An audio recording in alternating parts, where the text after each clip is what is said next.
শহীদ উসমান হাদির হত্যার সুষ্ঠু তদন্তের জন্য ডক্টর মোহাম্মদ ইউনূসকে জাতিসংঘে একটি চিঠি প্রেরণের জন্য আহ্বান জানিয়ে তার বাসভবনের সম্মুখে অবস্থান করছিলাম। আমরা খুব গুটি কয়েক মানুষ সেখানে ছিলাম এবং আমরা পুরো গতকাল 4টা থেকে আজকের এই সময় পর্যন্ত শহীদ উসমান হাদির স্ত্রী, তার সন্তান এবং আমরা পুরোটা সময় ধরে কিভাবে শান্তিপূর্ণভাবে আমাদের এই দাবিটা আদায় করা যায় সেটা নিয়ে আমরা আমাদের মতো করে এগুচ্ছিলাম। এবং আমাদের সাথে সরকারের বিভিন্ন সময়ে তারা কোনোভাবেই আমাদের কাছে ওইভাবে করে যোগাযোগ করতে তারা স্বাচ্ছন্দ্য বোধ করে নাই আমাদের কাছে মনে হয়েছে। নয়তো 8 ঘন্টা শহীদ উসমান হাদির স্ত্রী যমুনার সামনে ছিলেন, যমুনা থেকে একজন পিয়ন বের হয়ে তাকে সম্মান জানানোর এতটুকু প্রয়োজন বোধ করেন নাই। তো আমরা আজকে যখন শহীদ উসমান হাদির স্ত্রী তিনি বিকেলবেলা জুমার নামাজের পরে তিনি আবার যখন এসে যমুনা অভিমুখে আসতে রওনা দিয়েছেন, প্রায় কাছাকাছি চলে এসেছেন, তখন আমাদের কিছু ভাই বোন তাদেরকে আমরা ভিতরে পাঠানোর জন্য চেষ্টা করতেছিলাম, কারণ শহীদ উসমান হাদির স্ত্রী একা হয়ে গেলে তার সাথে কি ধরনের পরিস্থিতি ঘটতে পারে সেটা জানবার জন্যই মূলত আমরা তাদেরকে প্রেরণ করবার চেষ্টা করেছিলাম। এবং ভিতরে আমাদের কিছু ইনকিলাব কর্মী মঞ্চের সদস্য ছিল যাদেরকে ভিতর থেকে আবার বাইরে আসতে দেওয়া হচ্ছিল না। তো এই সার্বিক পরিস্থিতি তদারকির জন্য আমরা জুমা এবং শান্তা সহ যুবাকে প্রেরণ করেছিলাম, যাতে ওরা গিয়ে দেখে আসে এবং ওদেরকে সঙ্গে করে নিয়ে আসে। তো প্রথম অবস্থায় সেটা হচ্ছে পুলিশ কোনোভাবেই তাদেরকে ভিতরে যেতে দিবে না। তো ওরা অনেকভাবে বোঝানোর চেষ্টা করেছে, কিন্তু কোনোভাবেই ওরা মানতে ছিল না। পরবর্তীতে আমরা বলেছিলাম যে এবং এটা তো একদম খুবই সহজ ব্যাপার, 1 মিনিটের ব্যাপার, আমাদেরকে সরিয়ে দেওয়া, এই ওখান থেকেই করা। তো ওরা কি করেছে, জুমা এবং শান্তার গায়ে হাত তুলেছে এবং দেখবেন যে শান্তাকে গলা চেপে ধরেছে এবং জুমার পুরো গালে তারা তাদের খামচি দিয়েছে আর কি, মানে এইটা কি, এবং বুট দিয়ে ওদেরকে রাস্তায় পাঠিয়েছে। তো এই যে ফ্যাসিবাদী আমলের যেই পুলিশ, এই যে পুলিশ লীগ, তারা আবার নতুন করে যে মাথাচাড়া দিয়ে হচ্ছে এবং তাদেরকে যে কেউ কন্ট্রোল করতে পারছে না। আমরা দেখতেছিলাম যখন আমাদের উপরে হামলা হয়েছে তখন পুলিশের ঊর্ধ্বতন কয়েকজন কর্মকর্তা, ডিবি কমিশনার, তিনি চেষ্টা করছিলেন বারংবার যে আসলে যাতে আমাদের উপরে হামলাটা না হয়, কিন্তু পরক্ষণেই আমরা দেখতে পেয়েছি যে তার আদেশ অমান্য করে পেছন থেকে পুলিশের কিছু সদস্য তারা অতর্কিত হামলা করেছে এবং আমাদের ভাইদেরকে রক্তাক্ত করেছে। তো আমরা ইনকিলাব মঞ্চের পক্ষ থেকে এর তীব্র নিন্দা জানাই এবং যারা এই আক্রমণের সাথে জড়িত রয়েছে তাদেরকে অতি দ্রুত বিচারের মুখোমুখি করবার জন্য আহ্বান জানাই। কারণ বাংলাদেশের জনগণ এই মুহূর্তে প্রচন্ডভাবে তারা ক্ষেপে রয়েছে, তারা কোনোভাবেই এই ব্যাপারটাকে মেনে নিতে পারছে না। যার কারণে আমরা বলবো, বাংলাদেশের আইন শৃঙ্খলা পরিস্থিতি এবং জনগণকে শান্ত রাখবার জন্য আপনাদের অতি দ্রুত আজকে কারা কারা হোটেল ইন্টারকন্টিনেন্টাল এবং যমুনার যে সকল পুলিশ সদস্য দায়িত্বে ছিলেন তাদেরকে চিহ্নিত করার ব্যবস্থা করেন। এবং তারা যেই কাজটা করেছে সেটা হচ্ছে, অধিকাংশ পুলিশ সদস্যের কোনো নেম প্লেট ছিল না, তারা নেম প্লেট খুলে ফেলেছে এবং প্রত্যেকে মাস্ক পরা ছিল। এই যে মাস্ক পরে নেম প্লেট খুলে যে হামলা, এই হামলা তো আমরা, এবং হেলমেট পরে এই হামলাগুলো তো আমরা দেখেছি ফ্যাসিবাদী হাসিনার আমলে। তাহলে কি এখন যমুনা পাহারা দিচ্ছে বা যমুনায় বসে আছে কি হাসিনা সেই ফ্যাসিবাদী আমলের পুলিশ লীগ কিনা, সেটা আমরা জানতে চাই। সেই সাথে এসএসএফ আজকে প্রচন্ড রকমের দুর্ব্যবহার করেছে আমাদের সাথে, আমাদের যুবাকে রাস্তায় ফেলে মেরেছে এবং মাথায় আঘাত করেছে, ছাদকে মেরেছে। তো এই যে, এবং আমাদের ইনকিলাব মঞ্চের এমন কোনো কর্মী নাই যে আজকে এই হামলায় আহত হয় নাই। তো এখন আমরা এই প্রশাসনের কাছে জানতে চাই, আমরা তো সুনির্দিষ্ট একটা দাবি নিয়ে ওখানে গিয়েছিলাম যে জাতিসংঘের অধীনে যাতে শহীদ উসমান হাদির হত্যার বিচারটা করা হয়, এই তদন্তটা নিশ্চিত করা হয়। তাহলে কারা শহীদ উসমান হত্যার তদন্ত জাতিসংঘের অধীনে দিতে চায় না, যে আজকে স্পষ্ট হয়ে গেছে। আমরা মনে করছি যে প্রধান উপদেষ্টার, আমরা মনে করছি এই যে উপদেষ্টা পরিষদটা যে রয়েছে, এই উপদেষ্টা পরিষদের একটা অংশ শহীদ উসমান হাদির খুনের সাথে জড়িত। নয়তো কোনোভাবেই এভাবে আর কি অমানবিকভাবে আক্রমণ করার কোনো প্রশ্নই আসে না, যেহেতু এটা শান্তিপূর্ণ অবস্থান ছিল। এবং আপনারা দেখবেন যে প্রধান উপদেষ্টার দপ্তর থেকে একটা তারা প্রেস রিলিজ দিয়েছে এবং সেখানে বলেছে যে আমরা নাকি জল কামানের উপরে উঠে গিয়েছিলাম, অথচ ছবিতে স্পষ্ট করে দেখা যাচ্ছে যে আমরা উল্টো জনগণকে শান্ত করবার জন্য চেষ্টা করছিলাম। যখন জনগণ দেখেছে যে ভিতরে জুমা এবং শান্তাকে রাস্তায় ফেলে মারা হচ্ছে, জনগণ কোনোভাবেই এটা মেনে নিতে পারে নাই, যার কারণে এইখানে ওই উদ্ভূত পরিস্থিতির সৃষ্টি হয়েছে। এর পুরো দায়ভার ওইখানে দায়িত্বরত পুলিশ প্রশাসন এবং সরকারকেই বহন করতে হবে। প্রিয় ভাইয়েরা, আপনাদেরকে স্পষ্ট করে জানাই যে সামনে খুবই গুরুত্বপূর্ণ একটা নির্বাচন রয়েছে 12 তারিখ। এখানে বাংলাদেশের স্বাধীনতা, সার্বভৌমত্ব সহ বাংলাদেশের নিরাপত্তা জনিত বেশ কিছু বিষয় জড়িত রয়েছে, যার কারণে অবশ্যই 12 তারিখে নির্বাচন হতে হবে। এবং যারা 12 তারিখে নির্বাচন বানচাল করে দেওয়ার জন্য আমাদের উপরে আক্রমণ করেছে, তাদের এই নীল নকশাকে বৃদ্ধাঙ্গুলি দেখিয়ে আমাদের জনগণের অধিকার আমাদের বাস্তবায়ন করতে হবে।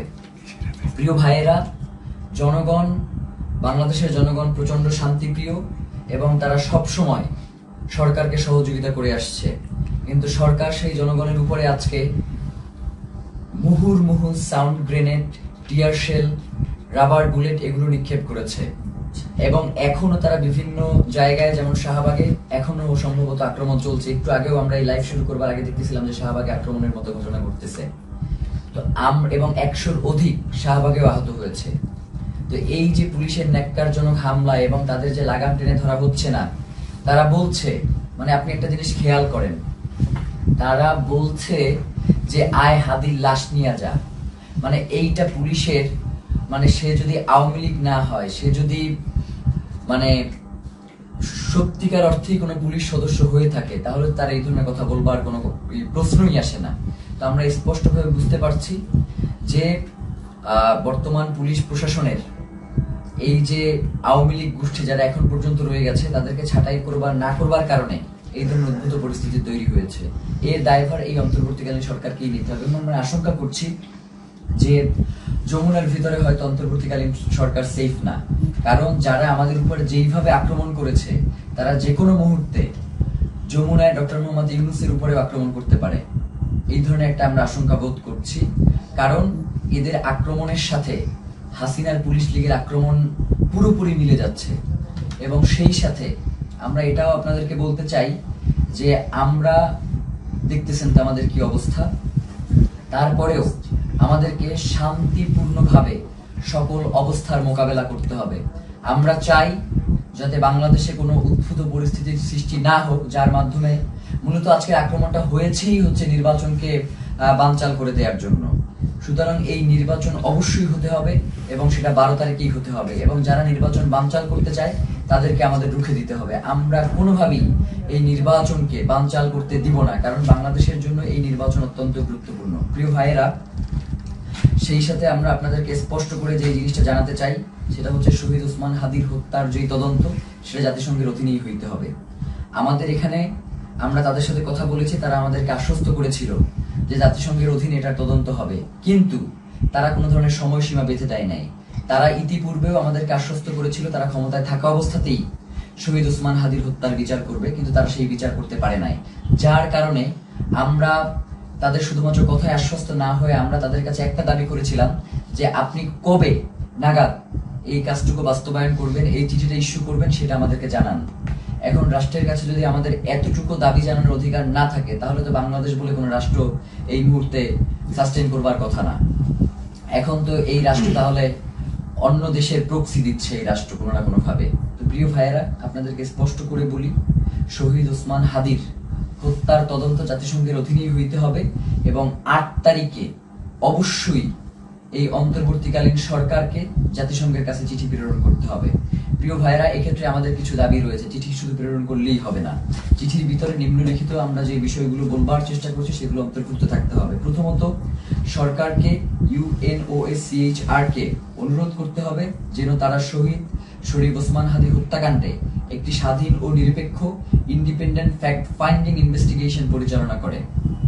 এই তদন্তের স্পষ্ট কার্যপরিধি থাকবে যাতে ঘটনার সত্যতা নির্ধারণ, দায়ী ব্যক্তি ও তাদের সহায়ক নেটওয়ার্ক শনাক্তকরণ এবং জবাবদিহিতা নিশ্চিত করে করণীয় সুপারিশ অন্তর্ভুক্ত থাকবে। সরকারকে অনুরোধ করতে হবে যেন তদন্তে শুধু সরাসরি হামলাকারীদের নয়, বরং আড়ালে থাকা পরিকল্পনা, ষড়যন্ত্র, জড়িত থাকা বা সহযোগিতা, সহায়তা প্রদান কিংবা আশ্রয় প্রশ্রয় ও চিহ্নিত করা হয়, যা হত্যাকাণ্ড ও পরবর্তী পালিয়ে যাওয়াকে সম্ভব করেছে।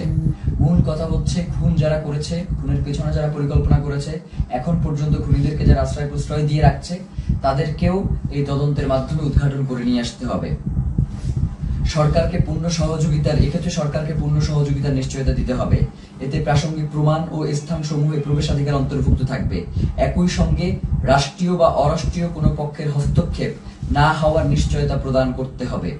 কিছু অভিযুক্ত সন্দেহভাজন বিদেশে পালিয়ে থাকতে পারে এমন প্রতিবেদনের প্রেক্ষিতে সরকারকে OSCHR এর সহায়তা চাইতে হবে, যাতে স্ট্রাকচার্ড ক্রস বর্ডার কোঅপারেশন নিশ্চিত হয়।